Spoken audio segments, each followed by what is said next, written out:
Hola, yo soy Valeria y esto es Los Libros de Texto. En esta ocasión nos quisimos meter a analizar y a resumir Pedro Páramo. Sí, por el mero gusto. Y sabemos que tiene la fama de ser un libro difícil, pero a mi parecer a los lectores más experimentados, con un poco de atención y unas 10 lecturas.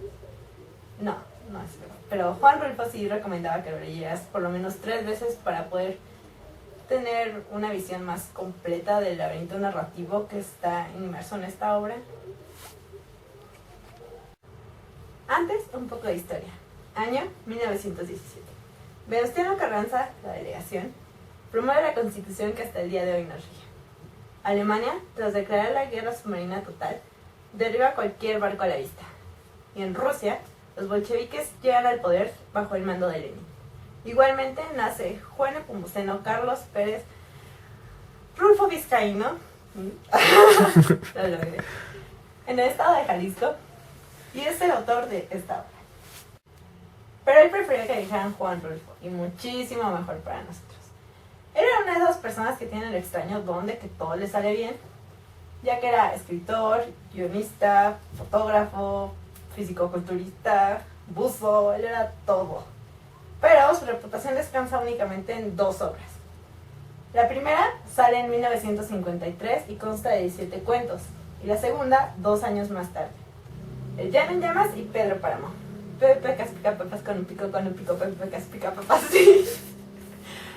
La reputación que tiene este libro de ser muy difícil se la gana gracias a las críticas que son hechas en ese momento. Y pues sí, vamos a empezar con él. La historia se desarrolla en el pueblo de Comala. Nos podemos imaginar que alrededor de los años 30 o 40 debido a la edad de nuestros personajes. Mayormente la van a contar 2 de ellos. Por un lado, Pedro Páramo, que durante su historia como cacique del pueblo nos relata su apogeo y su vida. Y por Juan Preciado, quien en sus últimos días nos cuenta la decadencia y muerte de Comala. Juan Preciado, hijo de Pedro Páramo, viaja al pueblo de Comala a soldar una deuda. Vas a morir, Mo. Vas a morir, Mo. Ya que su madre, quien había estado casada con él, se lo pide como último deseo. Al final del camino se encuentra con un arriero de nombre Abundio Martínez, quien le comenta que también es hijo de Pedro y que lo puede acercar al pueblo y ofrecerle un lugar donde quedarse. Al llegar a la posada de la señora Eduvijas, ella le comenta que ya lo había estado esperando porque su mamá le había avisado que iba a ir a buscar a Pedro. Lo cual es muy raro porque la mamá ya estaba muerta. Tell you a secret? Sure, man. I see dead people. A lo largo de la noche empieza a escuchar ruidos muy extraños en su habitación y fuera de ella. Entonces la señora Eduvijas se acerca y le dice que los ruidos que oye dentro son de un hombre que se ahorcó ahí de nombre Toribio, y los de afuera son de un caballo que mató a su dueño, que también era hijo de Pedro Páramo, y que al dar un mal salto, pues murió. Mientras doña Eduvijas está contando esto, el libro nos muestra cómo ese día en el que fallece Miguel, el padre del pueblo, el padre de Rentería, se niega a oficiar la misa, ya que este hijo de Pedro Páramo mató a su hermano y violó a su sobrina, y por el estatus que tenía no sufrió consecuencia alguna. Días después va con un padre de una localidad vecina y le empieza a contar cómo vive traumatizado y súper culpable de tener que absolver a todos los pueblerinos de Comala, porque ellos son ricos, ¿no? Ellos lo mantienen. Pero él aún guarda ese rencor, ¿no? De todo el daño que le hizo a su familia. Mientras tanto, en el libro también nos va contando sobre la infancia de Pedro Páramo y sobre su relación con uno de los personajes más importantes de este libro, que es a quien profesa su amor eterno, que es Susana San Juan. La señora Eduvijas le empieza a contar a Juan Preciado cómo ella tuvo que haber sido su madre, porque en la noche de bodas de Pedro Páramo ella fue quien lo acompañó, lo cual fue muy raro porque su mamá se lo pidió como un favor. Pero sí, tras una noche evidentemente horrible, Juan se empieza a preguntar sobre la condición de todas estas personas, ¿no? Nadie ha visto a nadie en muchísimo tiempo. Sale a caminar por el pueblo y se encuentra con lo que será nuestro fantasma número 2, que es Damiana Cisneros, y ella le dice que huya del pueblo, que ahí está lleno de fantasmas y que antes de que sea su fin, busque una salida. Con un poco de miedo, Juan le pregunta si ella está viva o muerta, a lo que ella desaparece, súper casual. Y esto lo pone en un estado de desesperación, ¿no? De querer salir de Comala. Entonces, mientras va recorriendo el pueblo, va oyendo todos los gritos y todas las voces que están impregnadas en las paredes, lo que le va dando un estado más realista a Comala. Estos susurros son la entrada a la historia del pueblo. Aquí el presente y el pasado empiezan a entrelazarse de una manera más fuerte y nos empezamos a dar la idea de que quizás el personaje principal de nuestro libro es realmente Comala. Comala es un juego de palabras que hace referencia a un comal, por lo caliente de su clima y una leve insinuación de su cercanía a las llamas del infierno. Comala es como una especie de purgatorio.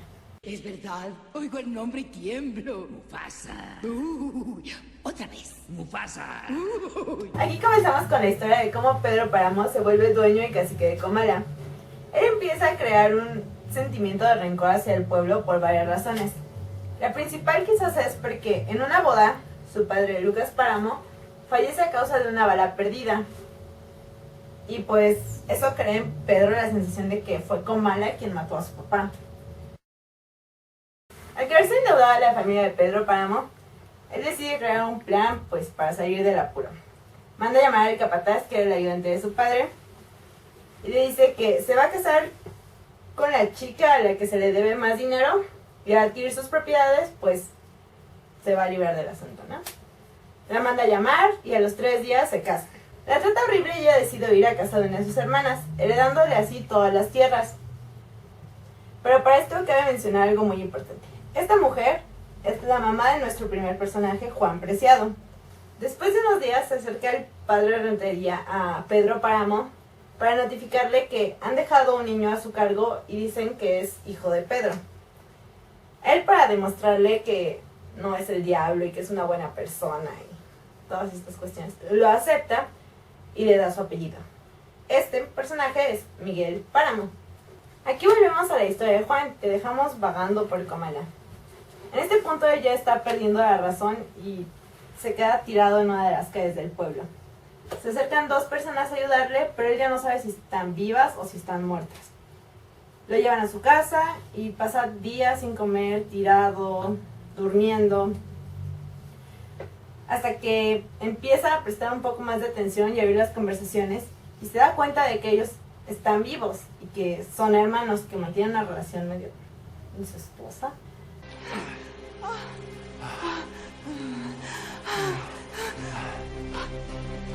El hermano sale a cazar y ella piensa que no regresará, como muchas de las personas que se han ido de Comala. Ella empieza a insinuársele a Juan en búsqueda de compañía y protección. Pero ella está muy mal en su alucine y se da la fuga, como cualquier persona sensata lo haría. Y ahí va a encontrar desafortunadamente su final. Oye una voz que le dice, ora por nosotros, y es tanto su miedo que ahí lo perdonamos. El libro nos menciona que los murmullos se escuchan cuando la tierra se humedece. En este punto nos enteramos de cómo fue la muerte del papá de Pedro Páramo y de los últimos días de su verdadero amor, que es Susana San Juan. Su historia comienza cuando su madre fallece y huye de Comala con su papá. Él es una especie de cazafortunas y la utiliza para conseguir algunos motines, para que se meta pozos, la usa como trabajador. Pero el parecido con su madre es tanto que crea en él una atracción que eventualmente hace que haya una violación, o al menos eso insinúa el libro. Y de ahí crece en ella un trauma ahí medio raro. Y no obstante con esto, manda a matar a uno de sus trabajadores, Florencio, con quien Susana mantiene una relación, lo cual termina de perturbarla. ¿Alguien, por favor, quiere pensar en los niños? Al poco tiempo, Pedro manda a llamar a su papá ofreciéndole un trabajo, y Susana y su jefe se van a Comala de nuevo. Llegan, Pedro es súper acosador. Pero la puerta ni 100 candados van a poder a mí detenerme. Y ella, con el trauma que tiene de su violación y del asesinato de su primer amor, no quiere saber nada de él. Por lo que en el libro te marca una especie de enfermedad mental horrible, pero lo que en realidad le ocurre es que sufre de una enfermedad que se llama tisis o tuberculosis, y por el shock de la enfermedad y de la enfermedad mental que tiene, hace parecer que los últimos días de vida de Susana son espantosos. Toda la última parte del libro transcurre más o menos de la Revolución a la época de la Guerra Cristera, que es de 1910 a 1929. En esta parte, Pedro ya recupera a Susana, está sufriendo su enfermedad, por lo tanto todavía está velando por Comala. Entonces nos narra un pasaje donde unos revolucionarios llegan a Comala y Pedro Páramo convence a su matón de liderarlos y alejarlos del pueblo, ¿no? Hasta que Susana esté bien otra vez. El libro no está exento de humor, porque hay un pedazo en el que nos deja ver que Susana San Juan trata horrible a su nana, y eso es como un caso de la vida real. Pero en sus últimos momentos de vida, la nana llora su pérdida y Susana la destierra de la habitación porque hace demasiado ruido. O sea, ¿me vas a decir que no me quieres? No, claro que te quiero. Y porque te quiero, no quiero verte.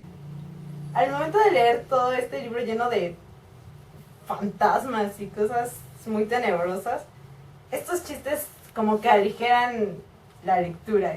El final de Susana es grotesco y cargado de referencias, porque en la imagen nos encontramos por un lado al padre Rentería intentando sacarle una confesión. Tengo algo que decirle. Una confesión. Me encanta jugar a las confesiones. Cuéntame tus pecados.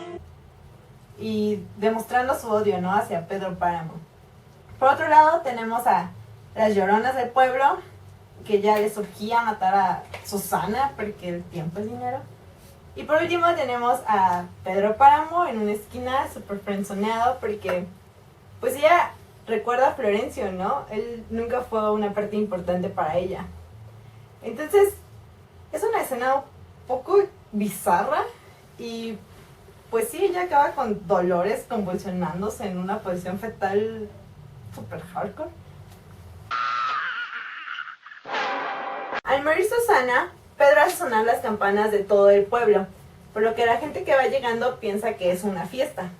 Sale una mega peda y nadie se entera del entierro ni de la muerte de Susana, por lo que Pedro se enoja y decide abandonar Comala de manera económica. Se lava las manos, ella no tiene nada que ver. Esto también lo podemos ligar al abandono del padre, que se une a la revolución y deja sin confesar a todo este pueblo, condenándolos a un penal eterno, lo cual nos va a dar este toque sobrenatural y fantástico en Comala. La última parte nos muestra cómo Abundio, el arriero, tras la muerte de su esposa y una peda descomunal, va en búsqueda de ayuda a la hacienda de Pedro Páramo. Y lo único que encuentra es un viejo abandonado, viviendo de recuerdos y abstraído de la realidad, que obviamente no le ayuda en nada. En este escenario desolado y con un poco de mística, que es lo que caracteriza el libro, encontramos a Abundio apuñalando a Pedro Páramo entre los gritos de Damiana Cisneros, que al dar unos pasos envuelto en recuerdos de su amor, cae al suelo y muere condenando a Comala. ¡Me diste, amigo!